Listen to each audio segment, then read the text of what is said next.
अरे राम राम राम राम, कितनी जोर की बारिश हो रही है।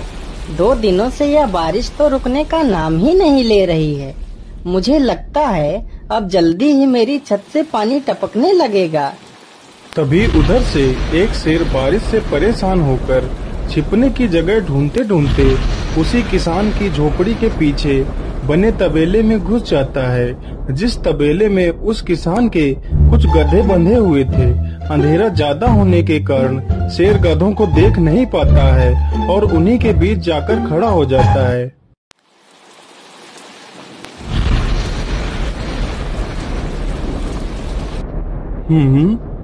यहाँ से तो किसी मनुष्य की आवाज आ रही है। चलो चुपचाप बैठा रहता हूँ, जैसे ही यह आदमी मेरे करीब आएगा मैं इसे खा लूंगा। हाय हाय हाय, यह बारिश कब रुकेगी? ऊपर से यह टपका भी आ गया। अब मैं क्या करूं? इस टपके से कैसे बचूं? इतना तो डर मुझे शेर और बाघ से भी नहीं लगता है, जितना डर मुझे इस टपके से लगता है। अरे यह टपका कौन है? मुझे लगता है यह टपका तो मुझसे भी ज्यादा खतरनाक है। अभी तो यह आदमी शेर और बाघ से ज्यादा इस टपके से डर रहा है। चलो जल्दी से मैं यहाँ से निकल लेता हूँ, नहीं तो कहीं टपका ने मुझे देख लिया तो मेरी खैर नहीं। ओहो, अब मैं इस टपका से कैसे बचूं? चलो जल्दी से मैं अपनी मौसी के घर चला जाता हूँ।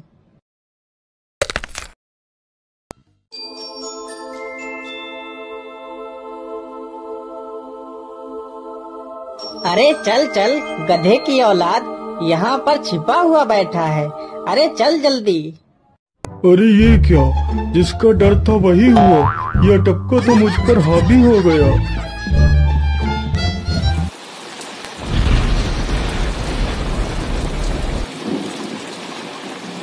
कैसे बचूं?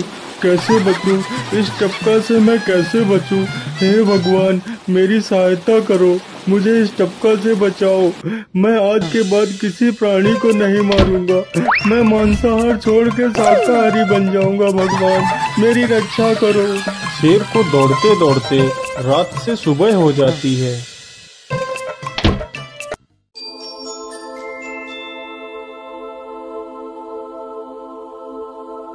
अरे देखो देखो, यह तो शेर की सवारी कर रहा है। अरे हाँ, सच में ये तो शेर की सवारी कर रहा है। इसे तो डर भी नहीं लगता है। अरे उधर तो देखो जरा, यह आदमी कितना बहादुर है। यह आदमी शेर की सवारी कर रहा है। जिस शेर को देखकर हमारी धोती आगे से गीली और पीछे से पीली हो जाती है, यह तो उसकी सवारी कर रहा है। ये गांव के लोग भी ना पागल हो गए हैं, जो इस गधे को शेर। अरे बाप रे, यह तो सच में एक शेर है। हे भगवान मेरी रक्षा करो, शेर तो मुझे खा ही जाएगा। राम राम राम राम राम, अब क्या होगा? इस शेर से कैसे बचूं? अरे यह तो एक बरगद का पेड़ है, यही अच्छा मौका है। जल्दी से इस बरगद की जड़ पकड़कर ऊपर चढ़ जाता हूँ।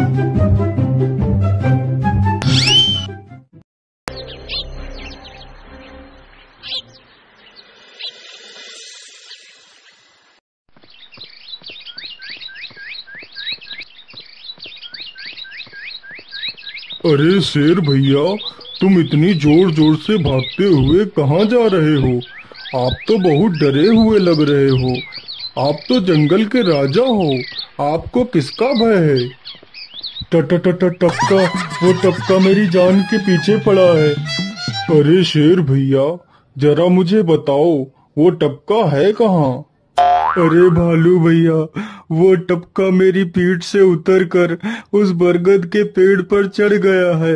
उसने मुझे रात भर खूब दौड़ाया है। वो तो भगवान का शुक्र है कि मैं जिंदा बच गया। चलो शेर भैया, मुझे उस टपके के पास ले चलो, जरा मैं भी तो देखूं आखिर ये टपका है कौन। अरे नहीं भालू भाई, बड़ी मुश्किल से तो मेरी जान बची है। मैं अपनी जान फिर जोखिम में नहीं डालूंगा। तुम्हें जाना है तो जाओ। अच्छा, ठीक है शेर भाई, तुम यहीं रुको। मैं अभी बरगद के पेड़ पर देखकर आता हूँ। आखिर ये टपका है कौन? जाओ बच्चू, जब वो टपका तुम्हारे ऊपर हावी होगा तो पता चलेगा। अरे कहाँ है यह टपका जिसने राजा जी की हवा टाइट कर दी? चलो इस पेड़ पर चढ़कर देखता हूँ। अरे बाप रे बाप, शेर क्या अकेला कम था, जो ये भालू भी आ गया। मुझे लगता है कि आज मेरी मौत निश्चित है। भालू पेड़ पर उल्टा होकर चढ़ने लगता है।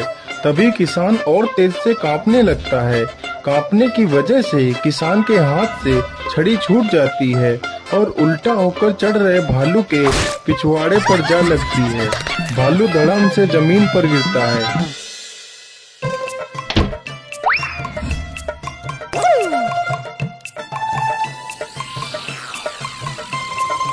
मुझे लगता है अब शेर और भालू दोनों भाग गए हैं। चलो अब जल्दी से यहाँ से निकल लेता हूँ। सारे राज्य में यह बात फैल गई कि हरिया किसान बहुत ही बहादुर है और वह शेर की सवारी कर लेता है। धीरे धीरे यह बात राजा तक पहुँच गई।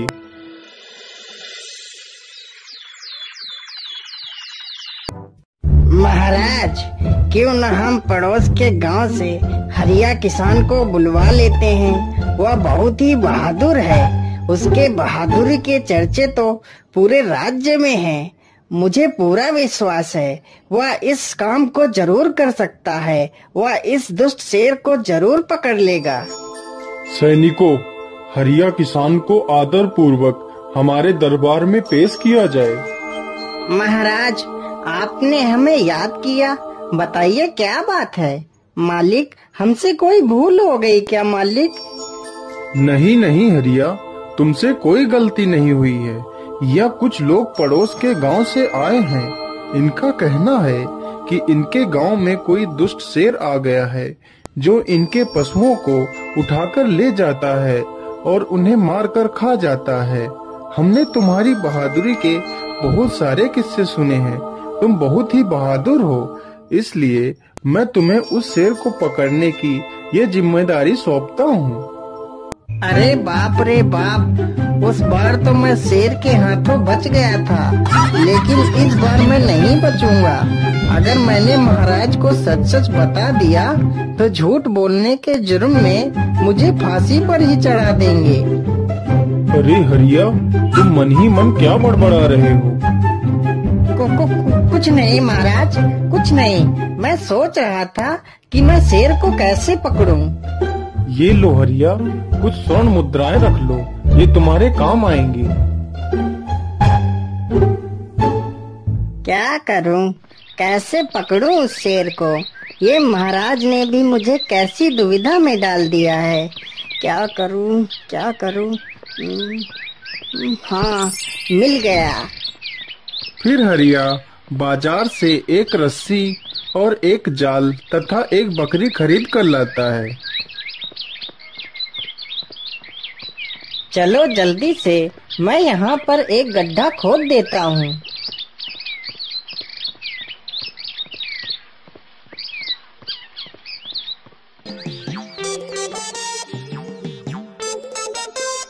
गड्ढा तो खोद दिया। चलो अब जल्दी से इस बकरी को रस्सी से बांध देता हूँ। हरिया ने बकरी को रस्सी से बांधकर गड्ढे में खड़ा कर दिया और जाल को लेकर पेड़ की डाल पर बैठ जाता है। थोड़ी ही देर बाद जब बकरी को भूख लगती है तो वह चिल्लाने लगती है। अरे, यह तो बकरी के चिल्लाने की आवाज है, लेकिन यह आवाज आ कहां से रही है? आसपास तो कोई नहीं दिख रहा है। मुझे लगता है यह आवाज उस पेड़ के पास से आ रही है। चलो चलकर देखता हूँ।